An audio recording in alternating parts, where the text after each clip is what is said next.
Hello friends, welcome back to the next lecture.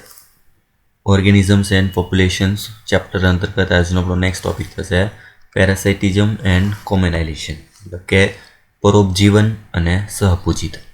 આગળના લેક્ચરો જે છે એમાં આપણે પરભક્ષણ અને સ્પર્ધા ટોપિક વિશે ચર્ચા કરેલ હતી, જેના ઉદાહરણ અલગ અલગ આપણે જોયા.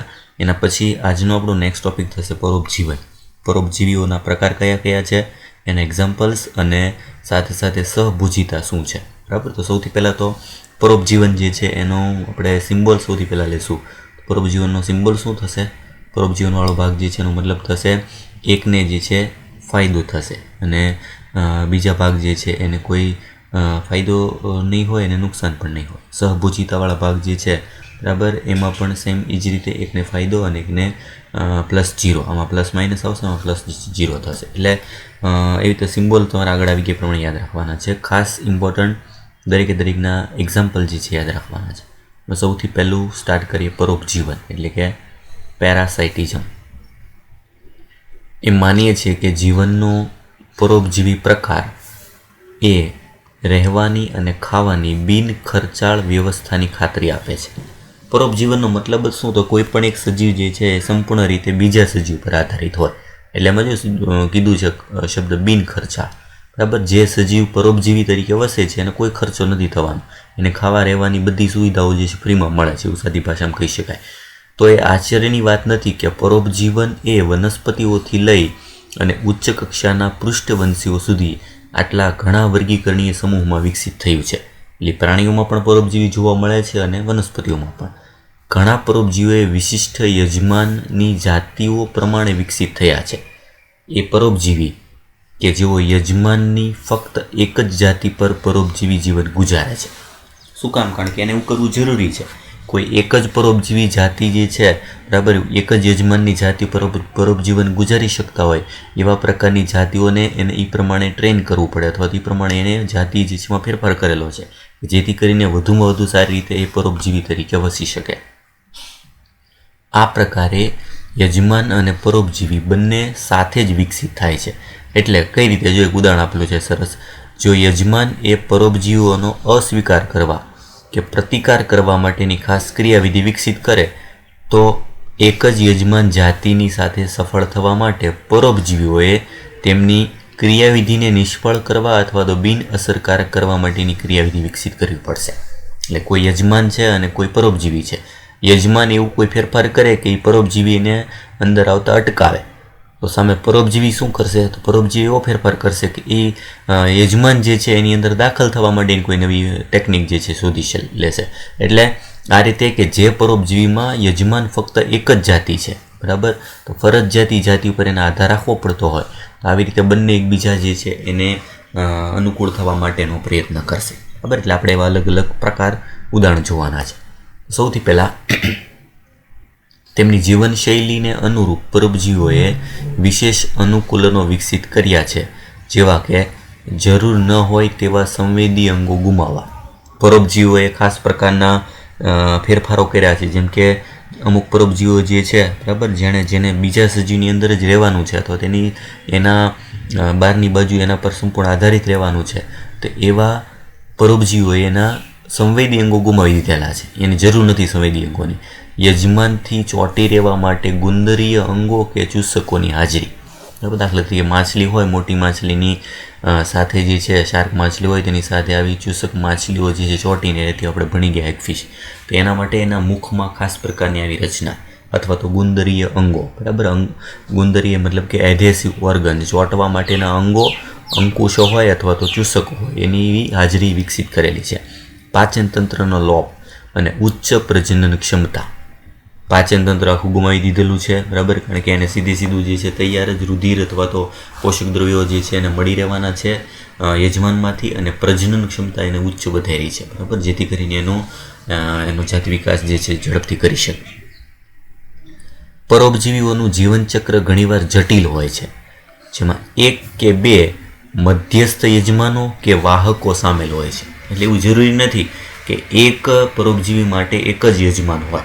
ઘણી વખત આવા યજમાન વાહકોની સંખ્યા એક કરતાં વધારે પણ હોય. એના ઉદાહરણ આપેલા છે, જે તેના પ્રાથમિક યજમાનના પરોપજીપણા એટલે પેરાસાઇટાઇઝેશન જે છે એને સુલભ બનાવે છે. એટલે એની પોતાનું જીવનચક્ર જે છે એ સંપૂર્ણ રીતે અનુકૂળ કરવા માટે એક યજમાનમાંથી બીજા યજમાનમાં દાખલ થાય. ખાસ એક્ઝામ્પલ યાદ રાખવાનું છે. એક્ઝામ્પલ છે માનવ યકૃત કૃમિ. માનવ યકૃત કૃમિ ઉદાહરણ આપેલું છે ટ્રીમેટોડ પરોપજીવી. ટ્રીમેટોડ જે છે બરાબર, જે માનવ યકૃત કૃમિ તરીકે ઓળખાય. આ ટ્રીમેટોડ પરોપજીવી તેના જીવનચક્રને પૂર્ણ કરવા માટે બે મધ્યસ્થ યજમાનનો ઉપયોગ કરે.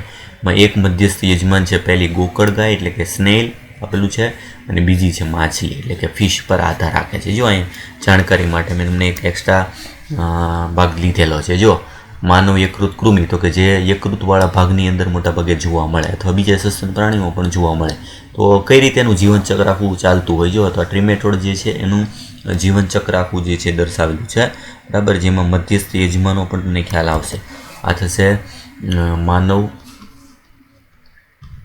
યકૃત કૃમિનું આખું જીવનચક્રવાળા ભાગમાં તમે જોશો તો સૌથી પહેલાં મનુષ્ય બરાબર, ડેફિનેટિવ હોસ્ટ એટલે એનું મુખ્ય મેઇન જે યજમાન છે માણસના યકૃતની અંદર હોય. માણસના મળ દ્વારા જે છે એના કૃમિઓના ઈંડા જે છે મુક્ત થાય. હવે ઈંડા જ્યારે પાણીમાં જાય ત્યારે પાણીમાંનો સૌથી પહેલો ઈંડા જે છે એનો ખોરાક તરીકે ઉપયોગ કરે ફર્સ્ટ ઇન્ટરમીડિયેટ હોસ્ટ એટલે કે ગોકળગાય, સ્નેલ. ગોકળગાય જે છે એ શું થશે તો કે પ્રથમ મધ્યસ્થી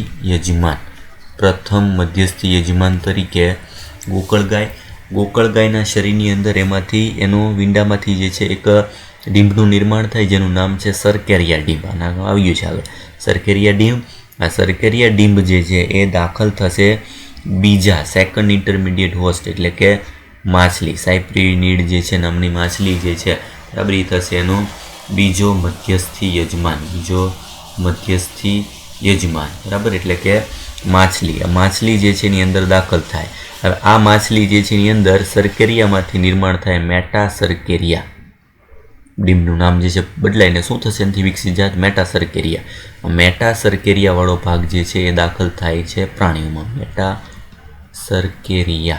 મેટાસર્કેરિયા પછી સંગ્રહ થવા માટે બિલાડીઓ જે છે એના પાચન માર્ગમાં જાય, અથવા તો કૂતરા જે છે જે માછલીઓનો શિકાર કરે, અથવા તો માછલી જે છે એને મનુષ્ય જે છે એનો શિકાર કરીને એનો ખોરાક તરીકે ઉપયોગ કરે તો મનુષ્યના શરીરમાં. એટલે આ રીતે એનું જીવનચક્ર પૂરું કરવા માટે આ થશે પુખ્ત કૃમિ બરાબર, પુખ્ત એડલ્ટ કૃમિ. આ પુખ્ત કૃમિ જે છે એમાં બનવા માટે એને આખા ચક્રમાંથી ફેરફાર થવો પડે બરાબર. પુખ્ત પછી ઈંડા, એમાંથી સૌથી પહેલું ગોકળગાય, પછી એમાંથી સરકેરિયા ડીંબ એ દાખલ થાય માછલીમાંથી મેટાસર્કેરિયા જે છે માછલીની અંદર નિર્માણ થાય, એનો ખોરાક તરીકે ઉપયોગ કરે, એની અંદર આવી રીતના દાખલ થાય. એટલે કે બે એને યજમાન જે છે એની જરૂર પડશે. એક યજમાન થશે ગોકળગાય અને બીજું જે છે એ થશે માછલી. મેઇન મુખ્ય યજમાન કોણ છે તો મનુષ્ય બરાબર, પણ આ બંને જે છે એને કહેવાય મધ્યસ્થી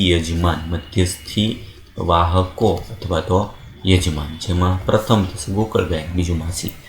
એ જ રીતે સેમ બીજો ચાર્ટ દર્શાવેલો છે બરાબર, જેમાં ખાલી મનુષ્ય નહીં, મનુષ્યની સિવાય સાથે સાથે જે છે એમાં બીજા બધા પાલતુ પ્રાણીઓ જે છે ઘેટા, ગાય જે છે, ગાય ભેંસ બધા જે છે એના પ્રાણી પાચન માર્ગમાં પણ આ યજમાન જે છે કૃમિ દાખલ થઈ શકે. જો સૌથી પહેલાં આપેલું છે અનએમ્બ્રિયોનેટેડ એગ્સ પાસ ઇન ફેસ, એટલે જો ઘેટા, ગાય કે મનુષ્ય એના મળ જે છે એમાં એના ઈંડા મુક્ત થાય, ઈંડા દાખલ થાય પાણીમાં, એટલે પાણીમાં એ ઈંડા જે છે એમાંથી એનો ભ્રૂણ વિકાસ ચાલુ થાય. ભ્રૂણ વિકાસમાંથી મિરાસિડિયમ નામનું જે છે ડીંબ નિર્માણ થાય, એ ગોકળગાયમાં દાખલ થાય. પ્રથમ યજમાન જે છે એ થશે ગોકળગાય જે છે એમાંથી ગોકળગાયની અંદર એમાં ફેરફાર થાય, એમાં જે મિરાસિડિયા ડીંબ હતો એમાંથી સ્પોરોસિસ્ટ, રેડિયા અને સરકેરિયા ડીંબનું નિર્માણ થાય, જે આગળ જતાં માછલીઓ દ્વારા ખવાય, અથવા તો માછલીઓવાળા ભાગ જે છે એમાંથી આગળ જતાં એ મેટાસર્કેરિયા ઓન વોટર પ્લાન્ટ એટલે કે જે ઘાસમાં થતી વનસ્પતિઓ હોય બરાબર, ગોકળગાય દ્વારા જે મેટાસર્કેરિયા તરી શકે એવા ડીંબ નિર્માણ થાય એ પ્લાન્ટ એટલે કે વનસ્પતિની અંદર દાખલ થાય. આવી વનસ્પતિવાળો પાક જે છે માણસ દ્વારા, ઘેટા દ્વારા કે કેટલ એટલે કે પશુઓ, ગાય ભેંસ જે છે એના દ્વારા, પાલતુ પ્રાણીઓ જે છે એના દ્વારા ખવાય, એટલે એના પાચન માર્ગમાં દાખલ થશે બરાબર. એટલે આવી રીતે માનવ, ઘેટા, કેટલ પ્રાણીઓ એટલે ગાય, ગોકળગાય અને વનસ્પતિ જે છે એનો છોડવાળા ભાગ જે છોડ ખવાશે એમાંથી પાછું દાખલ થાય. આવી રીતે ચક્ર જે છે એ પણ ચાલ્યા કરે છે. માનવ યકૃત કૃમિ જે છે એનું મધ્યસ્થી ચક્ર તરીકે ઓળખાય. ખાસ યાદ રાખવાનું છે કે માનવ દ્વારા જે સ્વરૂપે દાખલ થાય છે એ દાખલ થતો ભાગ કયો છે? દાખલ થતો ભાગ છે મેટાસર્કેરિયા દ્વારા મનુષ્ય જે છે એમાં યકૃત કૃમિ ઇન્ફેક્શન પ્રેરે છે. એટલે મનુષ્યમાં દાખલ થતો ભાગ થશે મેટાસર્કેરિયા. બરાબર, એ આ બે નામ યાદ રાખવાના છે. ડિટેલમાં આપણે આપેલું નથી, ખાલી માત્ર નામ આપેલા છે એટલે બે યાદ રાખવાનું છે કે ટ્રીમેટોડ પરોપજીવી માનવ યકૃત કૃમિને મધ્યસ્થ યજમાન કયા? તો ગોકળગાય અને માછલી. એવી રીતે બીજું એક્ઝામ્પલ આપેલું જો, મેલેરિયા પરોપજીવીઓને બીજા યજમાનો પર ફેલાવા એટલે કે પ્રસરવા માટે રોગવાહક મચ્છર જે છે એની આવશ્યકતા રહે છે. આપણે ભણી ગયા છે મચ્છર જે છે, મચ્છર આવી ગયો આગળ. માદા એનાફિલિસ મચ્છર જે છે એની અંદર આખું જીવનચક્ર પૂરું થાય. માણસ અને મચ્છર એવા બે પ્રકારના વાહકોમાં મેલેરિયા જે છે એનું પરોપજીવી પ્લાઝ્મોડિયમ જે છે આપણે ભણી ગયા છે એમાં જીવનચક્ર પૂરું કરે છે. મોટાભાગના પરોપજીવીઓ યજમાનને નુકસાન પહોંચાડે છે. તેઓ યજમાનની ઉત્તરજીવિતા, એની વૃદ્ધિ અથવા તો પ્રજનનમાં ઘટાડો કરી શકે છે અને તેની વસ્તી ગીચતાને પણ ઘટાડી શકે. એટલે પરોપજીવીઓને ફાયદો છે, બરાબર, ને સામેનો યજમાન જે છે, બરાબર, જ્યાં રહી છે એને એ નુકસાન પહોંચાડી શકે. તેઓ યજમાનને શારીરિક રીતે કમજોર બનાવીને પરભક્ષણ માટે વધુ અસુરક્ષિત બનાવી શકે છે. એટલે બીજા કોઈ પણ જે છે એનું પરભક્ષણ એનું કરી ના જાય એના માટે જે છે એ યજમાનને શારીરિક રીતે કમજોર બનાવી દે છે. બરાબર, જેથી કરીને એની અંદર રહેલા જે યજમાનની અંદર વિકસતા જે છે જે પરોપજીવો જે છે પોતાનું રક્ષણ કરી શકે. એટલે આવી રીતે એ યજમાન ઉપર હાનિકારક અસર પ્રેરે છે. ઉદાહરણ યાદ રાખવાના છે ખાસ. મચ્છર જે છે એ જોવા મળે છે મેલેરિયાના પરોપજીવી પ્લાઝ્મોડિયમમાં અને ટ્રીમેટોડ જે છે માનવ યકૃત કૃમિમાં પ્રથમ યજમાન ગોકળગાય, બીજું માછલી જે મધ્યસ્થ યજમાન જોવા મળે. આ થઈ ગયું એક ઉદાહરણ. પછી એના પછી બીજું એક ઉદાહરણ આપેલું છે જો, આજે આગળ આવી ગયા થઈ ગયા અંતઃ પરોપજીવો એટલે કે શરીરની અંદર રહેતા પરોપજીવો. હવે બાહ્ય પરોપજીવો. યજમાન સજીવની બાહ્ય સપાટી પર આહાર પૂર્તિ માટે આધાર રાખતા પરોપજીવોને બાહ્ય પરોપજીવો એટલે કે એક્ટોપેરાસાઇટ કહે છે. પહેલાં એન્ડોપેરાસાઇટ આવી ગયા, આ છે એક્ટોપેરાસાઇટ. તેનું પ્રસિદ્ધ ઉદાહરણ છે મનુષ્ય પર જૂ. બરાબર, મનુષ્ય જે છે એના માથામાં પડતા ટોલા, હવે તો ઓછું થઈ ગયું, બરાબર, જૂ જેને કહે છે. માથાના વાળ જે છે એમાં જોવા મળતા મોટાભાગની એક નાની જીવાતો જે જૂ તરીકે ઓળખાય, લાઈસનો સમૂહ. અને કૂતરાઓ પર બગાય, બરાબર, કૂતરાઓ જે છે એમાં જોવા મળતી ટિક્સ. બરાબર, આકૃતિ આની કોઈ આપેલ નથી, ચિત્ર લીધેલું છે એક્સ્ટ્રા જાણકારી માટે. જો આ જે છે લીધેલું છે માનવના માથામાં જોવા મળતું જૂ. બરાબર, અને આ જે છે એ તમે જોયું હશે કદાચ આવી બગાયો જે છે કીટક જેવો ભાગ જોવા મળે છે. કૂતરા જે છે એના રૂંવાટીના ચામડી જે છે એમાં મોટાભાગે ચોટેલું જોવા મળે. એટલે આ બંને જે છે એ શું થશે? બાહ્ય પરોપજીવો. કૂતરામાં જોવા મળતી બગાય, બરાબર, આ જે ભાગ જે છે એ, અને આ જે છે એ થશે જૂ, માથામાં જોવા મળતા એકદમ નાના સૂક્ષ્મ જે છે એ જંતુ, એ થશે બાહ્ય પરોપજીવ. એવી જ રીતે ઘણી સામુદ્રિક માછલીઓ જે ખારા પાણીની માછલીઓ હોય એમાં બાહ્ય પરોપજીવી તરીકે અરિત્રપાત, કોપેપોડ્સ, ઇંગ્લિશ નામ યાદ રાખજો. કોપેપોડ્સ જે છે એના દ્વારા અસરગ્રસ્ત થાય છે. આકૃતિ દીધેલી છે જો અહીંયા. માછલી દરિયા એના શરીર ઉપર, ચામડી ઉપર જો આવી રીતના ભાગ નાના જે છે જીવાતો જોડાયેલી છે. એ શું છે તો કે કોપેપોડ્સ, બરાબર, નાના જે છે સૂક્ષ્મ સજીવો જે માછલીના શરીર જે છે, જે સામુદ્રિક માછલીના શરીર સાથે ચોંટેલા આવા જોવા મળે છે. એ પણ થશે એક પ્રકારનું બાહ્ય પરોપજીવીઓનું ઉદાહરણ. એવી રીતે અમરવેલ, કસકટા એક પરોપજીવી વનસ્પતિ છે. આગળ જે બધા ઉદાહરણ આવ્યા પ્રાણીઓના, એવા વનસ્પતિમાં પરોપજીવી તરીકે ઉદાહરણ છે અમરવેલ, સંપૂર્ણ પરોપજીવી, જે સામાન્ય રીતે વાડમાં ઉગતી વનસ્પતિઓ પર વૃદ્ધિ કરે છે. ઉદ વિકાસ દરમિયાન તેને હરિદ્રવ્ય અને પર્ણો ગુમાવી દીધા. એમાં હરિદ્રવ્ય પણ નથી, એમાં પાંદડા પણ નથી, મતલબ કે પ્રકાશલેષણ કરી ન શકે, ખોરાક બનાવી ના શકે, એટલે મતલબ એને બીજી વનસ્પતિ પર સંપૂર્ણ આધાર રાખવો પડે. તે યજમાન વનસ્પતિમાંથી તેમનું પોષણ મેળવે છે અને જે તેમનું પરોપજીવીપણું છે. બરાબર, ઉદાહરણ આપેલું છે એ જો આકૃતિ તરીકે પીળા કલરની જે બધી વેલ દેખાય છે આ બધી છે અમરવેલ. બરાબર, જે સંપૂર્ણ રીતે બીજી વનસ્પતિ પર આધારિત છે, કારણ કે પોતાનો ખોરાક જે છે એ બનાવી શકતી નથી, પાંદડા જેવું કે એમાં હોતું નથી, એટલે સંપૂર્ણ રીતે બીજી વનસ્પતિ ઉપર આધારિત છે. એટલે વનસ્પતિઓમાં સંપૂર્ણ પરોપજીવી તરીકે ઉદાહરણ આવશે અમરવેલ. એના પછી માદા મચ્છરને પરોપજીવી માનવામાં આવતો નથી, તેમ છતાં પ્રજનન માટે તેને આપણા લોહીની જરૂર પડે છે. બરાબર, મોટાભાગના માદા મચ્છરો જે છે તમે જોયું તો મચ્છરોવાળા ભાગમાં જીવનચક્ર પૂરું કરવા માટે એને આપણા લોહી જે છે એની જરૂર પડે. મતલબ આપણા લોહીની અંદર ખાલી એનું જીવનચક્ર પૂરું કરવા માટે એના જે ડિંબ હોય અથવા તો એનું સ્વરૂપ જે છે એ દાખલ કરી દે છે. બરાબર, અને એવી રીતે એનું જીવનચક્ર પૂરું કરે. પણ એને માદા મચ્છરવાળા ભાગને સંપૂર્ણ પરોપજીવી તરીકે માનવામાં આવતું નથી, કારણ કે એના વગર મચ્છરો મૃત્યુ નથી પામતા. મચ્છરો તો સ્વતંત્ર રીતે જીવી શકે છે, પણ એની આગળની પેઢી ચલાવવા માટે, એનું જીવનચક્ર જાતિ વધારવા માટે એને ખાલી રુધિર જે છે એની જરૂર પડે છે વાહક તરીકે, એટલે સંપૂર્ણ પરોપજીવી તરીકે નથી. બીજું, બાહ્ય પરોપજીવી આવ્યા હતા એના જેવું નેક્સ્ટ ઉદાહરણ છે તેની વિરુદ્ધમાં અંતઃ પરોપજીવો એન્ડોપેરાસાઇટ એવા છે કે જેઓ યજમાન સજીવના શરીરમાં વિવિધ સ્થાનોએ જેવા કે યકૃત, મૂત્રપિંડ, ફેફસા, લાલ રુધિર કોષો વગેરેમાં રહે છે. તેઓ અત્યંત વિશિષ્ટીકરણના કારણે અંતઃપરોપજીવોનું જીવનચક્ર ખૂબ જ જટિલ છે. બરાબર, કારણ કે શરીરની અંદર કેટલાક અંગો જે છે એની અંદર સંપૂર્ણ રીતે રહી શકે છે. તેમના બાહ્યાકાર અને અંતઃસ્થ રચનાકીય લક્ષણો અત્યાધિક સરળ છે, તેમ છતાં તેમની પ્રજનન શક્તિને બળ આપે છે. એવી રીતે વિકસિત થયેલા છે કે શરીરના આંતરિક પર્યાવરણ જે છે એની અંદર સાથે સાનુકૂળતા મેળવે અને એમાં વધુમાં વધુ પ્રજનન શક્તિ જે છે એ મેળવી અને એની સંખ્યા જે છે વધારી શકે. બરાબર, જે થશે બધા અંતઃપરોપજીવો. એક્ઝામ્પલ એમાં નથી આપેલા, આપણે કરમિયાને બધું લઈ શકીએ છીએ. બરાબર, જેને આપણે કરમિયા કહીએ છીએ, બાળકો જે છે એના આંતરડા જે છે એની અંદર જોવા મળતા કરમિયા, એ બધા અંતઃપરોપજીવી તરીકે લઈ શકાય. ત્યાંથી ગયા અલગ અલગ જે છે એના ચિત્ર જાણકારી માટે ખાલી. બરાબર, અમરવેલ આ જે છે માછલી પર જોવા મળતા કોપેપોઇડ્સ. બરાબર, એના પછી બીજો એક પરોપજીવીનું અન્ય એક ઉદાહરણ છે, પક્ષીઓમાં અંડ પરોપજીવન જોવા મળે, બ્રૂડ પેરાસાઇટિઝમ. અંડ પરોપજીવન મતલબ શું છે તો કે એક પરોપજીવનનું એક રસપ્રદ ઉદાહરણ છે જેમાં પરોપજીવી પક્ષી પોતાના ઈંડા તેના યજમાનના માળામાં મૂકે છે અને યજમાનને ઈંડા સેવવા દે છે. એટલે કે એવું એક ઉદાહરણ કે જેમાં એને ઈંડાનું સેવન કરવા માટે પોતાનો માળો છે જ નહીં, બીજા કોઈના માળામાં પોતાના ઈંડા મૂકી દેશે અને ઈંડા જે છે સેવવા માટે બીજાના આધાર મૂકી દેશે. ઉદાહરણ તરીકે તમને ખ્યાલ છે, ઉદાહરણ બહુ સિમ્પલ. ઉદ્વિકાસ પ્રક્રિયા દરમિયાન પરોપજીવીઓના ઈંડાના કદ અને રંગમાં યજમાનમાં ઈંડાની સાથે મળતા આવે છે અને તેથી યજમાનમાં ઈંડાની સાથે જ વિકસિત થઈ જાય છે અને તો યજમાન પક્ષી દ્વારા વિજાતી ઈંડાને શોધી કાઢવાની અને માળામાંથી તેમને નીકળી જવા માટેની તક ઓછી થઈ જશે.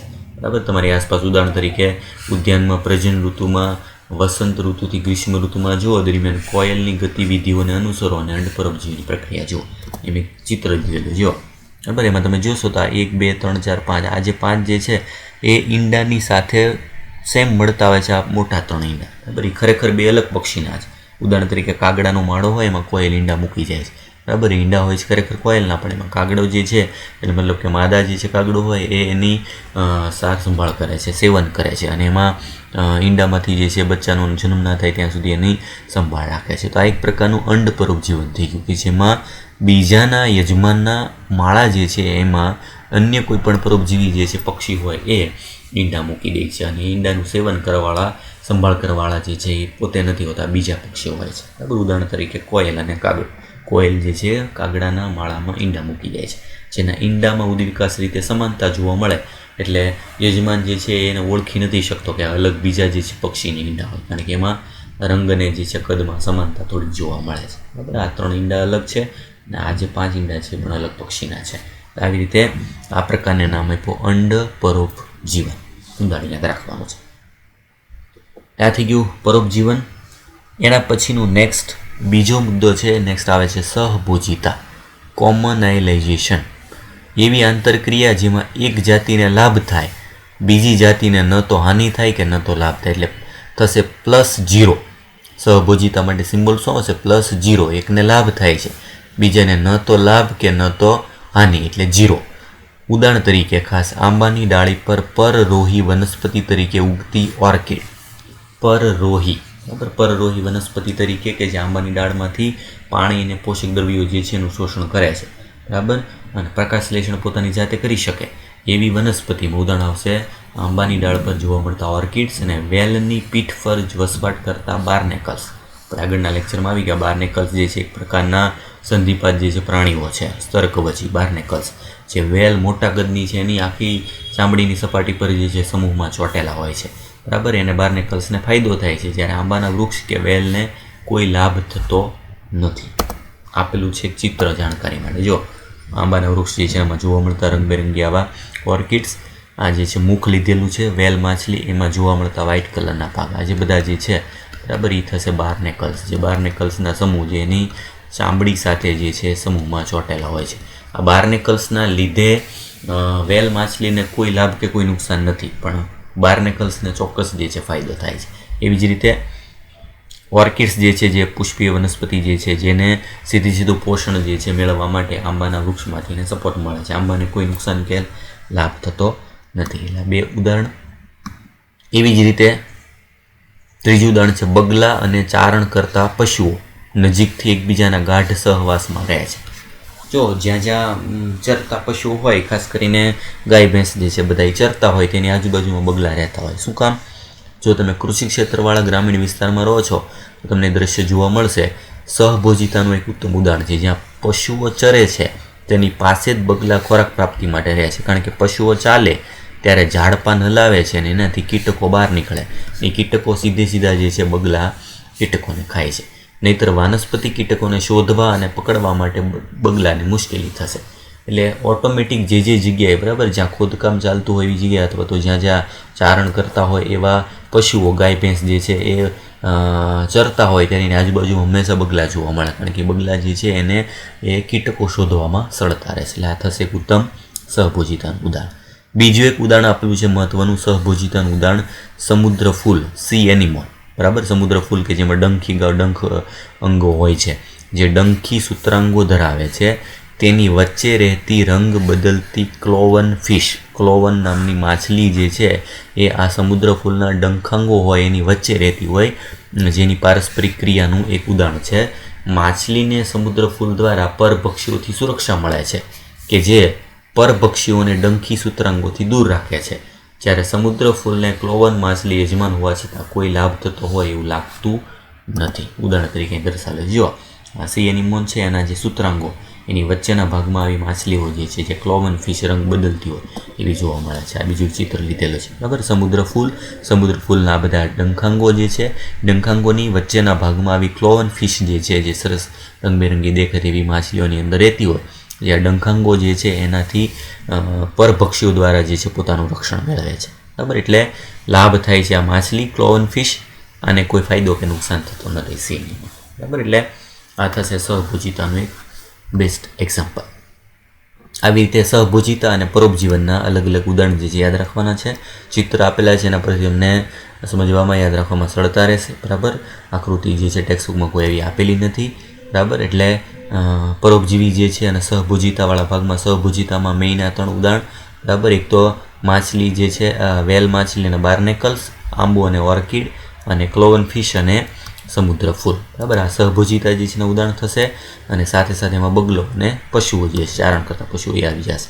આ આવશે અંડ પરોપજીવન. બરાબર, જેમાં કોયલ અને કાગડો જે છે ઉદાહરણ લઈ શકીએ આપણે, જે જોવા મળે છે. બીજું ઉદાહરણ આવશે આ માછલીઓ સામુદ્રિક એની પર જોવા મળતા કોપેપોડ્સ, વનસ્પતિમાં અમરવેલ. બરાબર, પક્ષીઓ જે છે કૂતરા જે છે એની ચામડીમાં જોવા મળતા જે છે આ બગાઈઓ, અને માણસ જે છે એના માથાના વાળમાં જોવા મળતા જંતુઓ. આ બધા થશે બાહ્ય પરોપજીવીઓ, એટલે પરોપજીવીઓના ઉદાહરણ. બરાબર, એ પહેલાં આવી ગયા વાહક તરીકે જરૂર પડતા એવા ભાગ. તો એમાં આવશે માનવ, યકૃત કૃમિ, એમાં ગોકળ ગાય અને માછલી. બરાબર, જે 2 મધ્યસ્થી સમૂહ તરીકે એક વાહક તરીકે વર્તે છે. નામ યાદ રાખવાના છે. બરાબર, આટલા ઉદાહરણ.